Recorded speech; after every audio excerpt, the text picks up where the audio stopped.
Yeah, hello, my name is Dolly Sen. I'm a filmmaker, writer, artist. I say troublemaker as well sometimes. I'm originally from London, but I moved up to Great Yarmouth in 2016. And this is my adventure of meeting Lorina Bulwer. I'm not an academic expert on her. So if you ask me something like really, very, very hard to find information, I probably won't be able to answer it. But I think I've got the gist of the woman. So when I came to Yarmouth in 2016, it was quite a trying time. My partner and I moved to Great Yarmouth on the day of the Brexit vote. And then not long after, Donald Trump came into power. What I forgot to say is that I'm a person who's got a severe mental health condition. I have psychosis on and off, and I've had it since I was 14. So psychosis, if you don't know what it is having unusual sensory experience. Oops, so sorry. Unusual sensory experience. So, for example, hearing voices or seeing things, smelling things that aren't there and stuff like that, or having unusual ideas, which is sometimes called delusions. So having Donald Trump be elected kind of set me off down a road I didn't really like. So I was referred to Northgate Hospital in Yarmouth, and while I was in the waiting room, I like to chat to people, so I chatted to one of the other people there, and he asked me what I did for a living. I said, oh, I'm a writer and artist and stuff like that.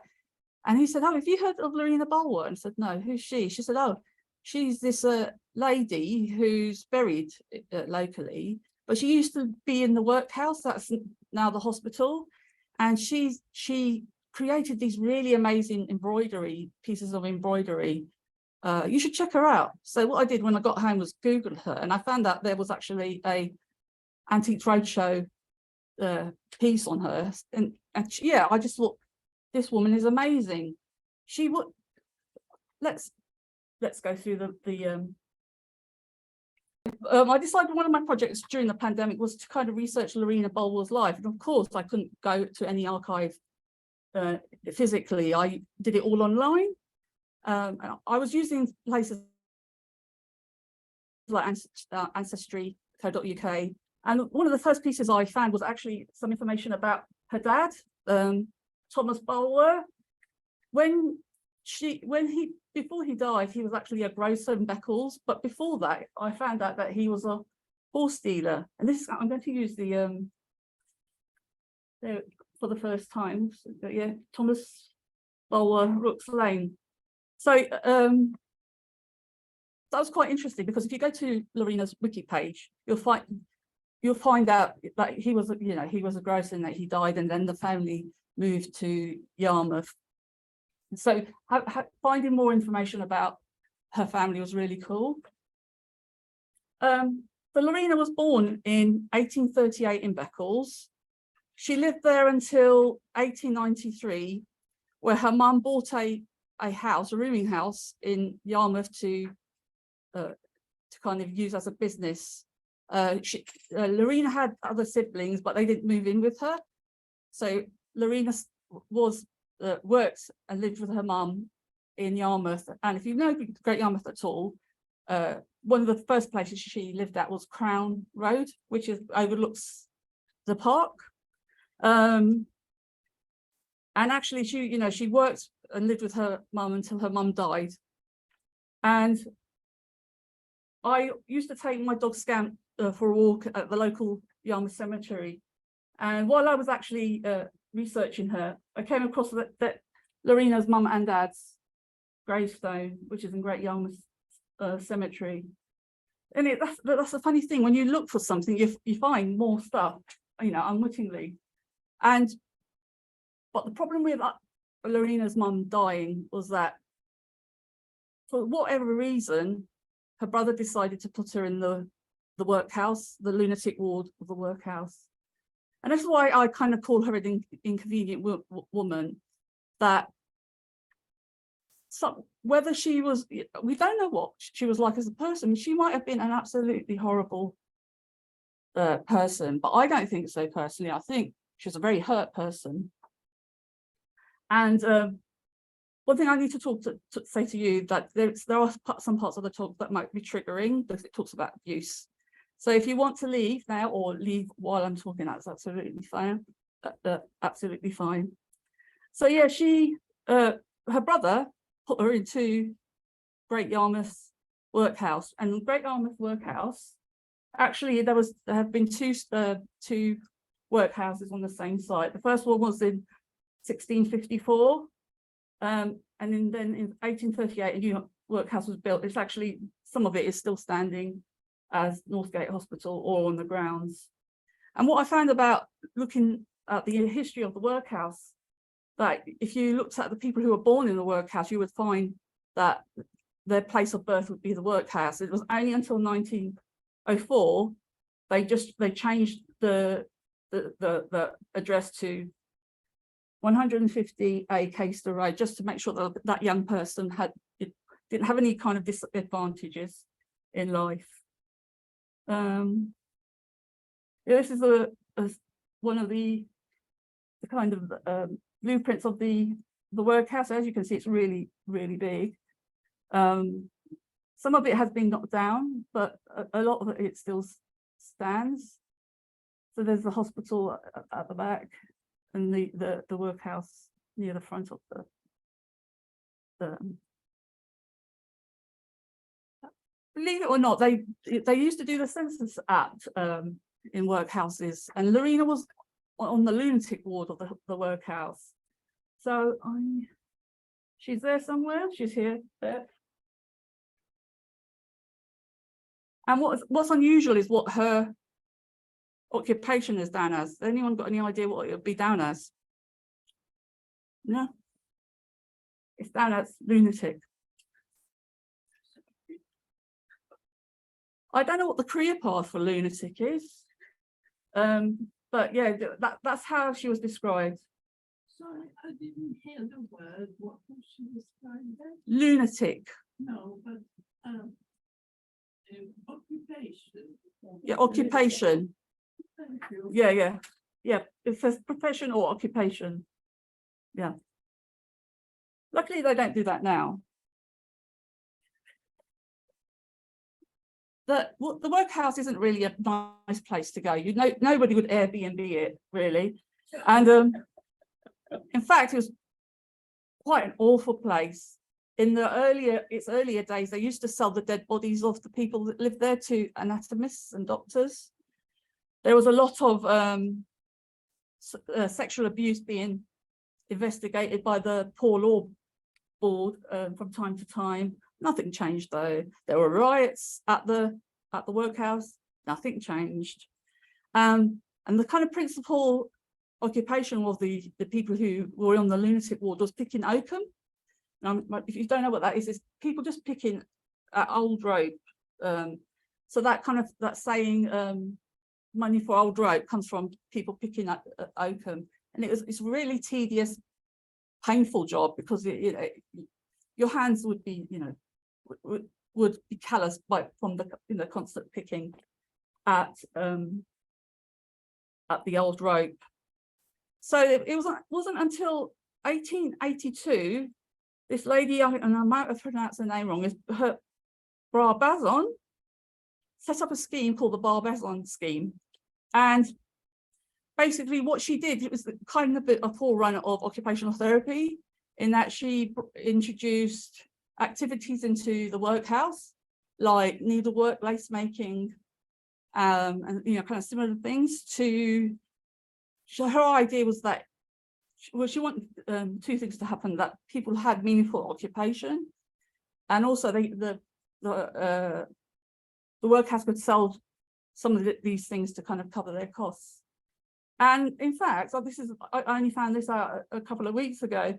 Queen Alexandra came to visit Great Yarmouth workhouse and bought a bedspread from two of the elderly residents of the lunatic ward and paid £5 for it. I have no idea where it is. That would be amazing to kind of explore where that has gone.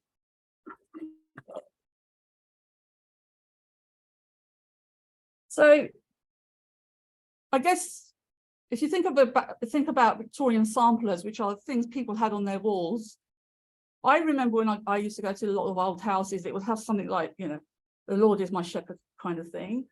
And so here's some traditional Victoria samplers.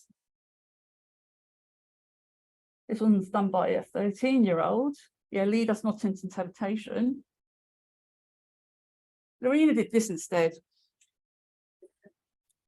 Lorena was an upset, angry woman. And the kind of, I call them embroidered furies.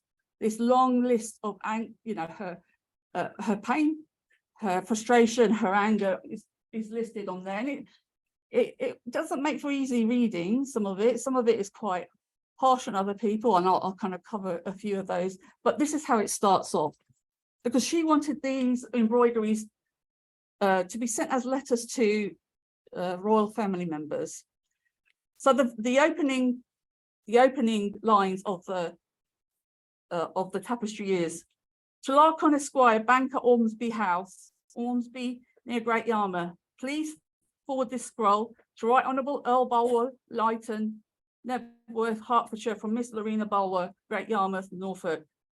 Yeah, so this is how her embroidered scrolls of rage begin. She's basically hoping to write to you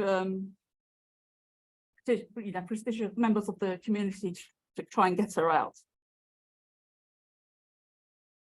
So here are some examples of her work. The material was, I think, partly provided by this scheme, but there is a lot of material she uses, and I don't know where she, when I first was researching her life, where she could have got it from. Me being a very naughty, wicked person, thought maybe she, as the attendants were having a chat, she would cut out a bit of their coat or dress and make, you know, make. But I don't think that's the case. What I did find out was that her brother, who did visit her at the workhouse, was a draper, and I think he gave her a lot of his offcuts. Oops, I'm so sorry, microphone. I don't really like you, but that looks a bit. Yeah, so the text is full of insults, accusations, gossip. There's some jokes there. She sewed about 3 lines a day. Can you imagine? 3 lines that took up the whole of the day, every day. They were all in capitals, and there's no punctuation in it at all. So there's another example. And this is a fight she saw near Sandringham. She kind of recounted it in her embroideries. There's more of it. So she's a really busy, angry woman. So yeah, here's a little bit of a section of one of the tapestries, and then I'm going to read what that says. And you wouldn't want her to write your lonely hearts out, believe me. Old mad Molly Hawes, who's been taken to Coley Hatch Asylum in a tinker's cart strapped in. She looked like if the devil had chased her 3 times through the flames of hellfire and turned this hideous, wild, brown-eyed woman, dry Westerner lunatic who pumps a certain time every morning as a cure for rheumatism, also kissing his wife's toes and telling her what a bargain he had met. So she was angry. And this is one way she could vent that anger. Because one of the things about being a woman in Victorian times, you were not allowed to be angry. That was the easiest way to go into a psychiatric unit. And bear in mind, this is a time when, if you don't, this is a time when hysteria, the condition of hysteria, was at its most famous, which has no really kind of real clinical features, is basically used by mostly husbands to get rid of their wives, or if the woman behaved in what they thought was not in a good way. So, for example, in other projects, I was researching why women went into psychiatric hospitals. And yeah, this is I don't mind if you blush, but you know, there were women who like masturbation sent to the psychiatric unit. There were women who refused to go to church sent to psychiatric units. There were women who didn't want to do any cleaning sent to psychiatric institutions. So yeah, this is where you put all your inconvenient women. You put them in the asylum. One of the phrases she has is that I have wasted 10 years in this damnation hellfire tramp den of old women, old hags. To me, that's a good time, but not to her. And what was interesting, she kind of insults a lot of the people she's on the ward with, and kind of directs her rage towards people she had known when she was a free woman. One of the things I noticed, she doesn't criticize the staff there, but I think that's because if she did, it would not have been a good thing for her. Or maybe she didn't, they confiscated it. I don't know, actually. One of the things she says in her tapestries is this phrase, as I, Miss Lorina Bulwer, was examined by Dr. Pitchin of Walthamstow, Essex, and found to be properly shaped female. And this, to me, and if you understand what a bit more of Dr. Pinching, this is to me her describing her sexual abuse by this doctor. This wasn't the only time he did it a few times. He was arrested, but then he never did any like jail time for it. Although it was covered in the newspapers, what he did basically was move to the US and started up being a doctor there. And that to me is the frustration of abuse, is that the person being abused suffers, and usually the abuser goes free to carry on their lives. So yeah, that's a part of the transcript. And this is an important piece of information for what I'm going to talk about a bit later. As to why she went mad, if she was mad. And she's not the only person who's done it. There are a lot of people around the world who were in asylums who used embroidery to tell their stories. And this is Agnes Richter. She used her jacket to kind of tell the world what was happening to her. And this is another British embroiderist in an asylum. And all of it is anger. It's a lot of anger towards the world that was unkind to them, I guess. So this is at the West Yorkshire Lunatic Asylum. I'll leave it there for now and just carrying a little bit about Lorena.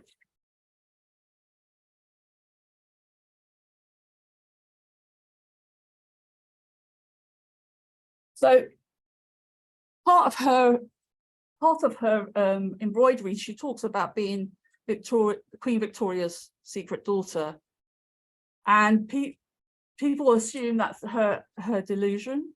It could be her delusion. I'm not saying it isn't. It is or isn't. But I don't think that was a good enough reason to put her into an asylum, because let's face it, there are a lot of people with lots of strange beliefs in the world, you know, then and now. I think it was the fact that she wasn't an easily she wasn't a well-behaved woman, was one of the reasons she was kind of locked up. And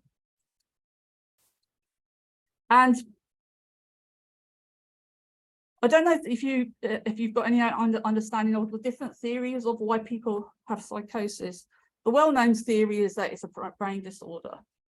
That's the kind of theory that psychiatry has presented to the world. Actually, there isn't a shred of evidence that's the case. I think billions, even trillions of pounds have been poured into looking for this thing in the brain that causes psychosis, and they still haven't found it yet. So that's a theory, and I don't think it might be the reason. You know, it might be something that happens to a person's brain that makes them think unusually and stuff like that. But actually, there is more evidence to show that adverse life events trigger psychosis. Then the more kind of abuse and kinds of abuse you have, the more likely you are to develop psychosis. And yeah, I had an unusual belief. To me, it was a lot of fun. I did, and this is 20 years ago, so I'm quite a safe person now. I thought I was Jesus. And I lived in London. I went out recruiting disciples, which was great fun. And I actually recruited people. So I thought, oh, I can sell stuff. But I walked around with a vacuum cleaner attachment because I couldn't afford, you know, you can't get the staff these days anyway. Sorry for that really bad joke. But and yeah, so I in fact I was in hospital for that. But you can say that my brain just was a little bit kind of a little bit, the wiring of my brain wasn't working, which could be true. But what actually I thought was that when times I felt like I was out of control in my life, where I felt like I had no worth, that's when I began to think I was someone more, you know, someone famous like God or Jesus. And I think that might be this, you know, I am you know, presuming and I'm possibly projecting, but the fact that Lorena had, you know, did experience sexual abuse and then was rejected by her family. And if you're put into a psychiatric institution, why not think you're the queen of, you know, you're the queen's daughter? It's a much better thing to think than you've been rejected by your family, you know. It's a complicated, I mean, it's more to it, but I think the fact that we don't talk about why people are driven mad in society and it kind of just believe everything psychiatry has told the world needs a little bit of redressing. So yeah, she was a deeply hurt person, but her legacy is that the people who tormented her before she was in hospital and after in hospital are all forgotten. Nobody remembers her name. They don't remember her brother's name. The attendants and the doctors who were in the workhouse, who knows what they are? But at least now she has given the world her words and her art, and nobody knows why those pieces were kept or who had them even. It was found in somebody's attic, I think. I could be wrong. But how it was there, how it came to be there, nobody knows. So the kind of the tradition of using embroidery in protest still carries on today. So here are some examples I found off the internet.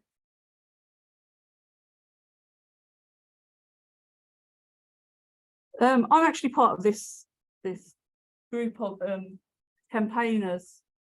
Madness is not a crime. I don't know if you know this, but there are kind of schemes around the UK where if you call on the mental health crisis team too often, you can be given a prison sentence. And there are a few people who've been sent to prison because they've been in the eyes of the healthcare trust. They're too mad, basically. And isn't it interesting? This is 100 years apart, and we are almost still protesting the same thing.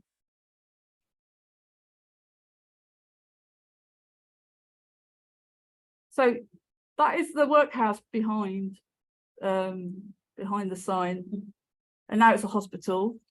I was at that hospital. I shared the same space as Lorena, more or less. And like I said, when Trump came into power, I had a bit of a wobble, and I was referred to the hospital. They were useless, absolutely useless. So I thought, Lorena, I'm going to do something that has been inspired by you. I won't read it because there is a rude word at the bottom, but basically, after Lorina Bulwer was here, she thought this place, so do I. So there's my friend Carl, and we just stood outside the hospital, I think for about an hour. We had, a few cars slow down to see what we were doing. But what was interesting is that we had people service users go in and out saying, yeah, that's right. Also, some of the staff said the same thing. Yeah, you know, I'm talking about, when I was talking earlier about the abuse in the workhouses, you know, the abuse in psychiatric care is still happening. And this is the latest rendering of it. And I don't even bother to read it, because I know this is happening to people who've been in the mental health system in and out. We know this is, you know, this is a thing that could happen to you. And unfortunately, we're in one of the worst mental health trusts in the world. You know, this lady's lost her son, who was neglected by the mental health services. And a little bit of why I'm bringing this up, we haven't moved on really.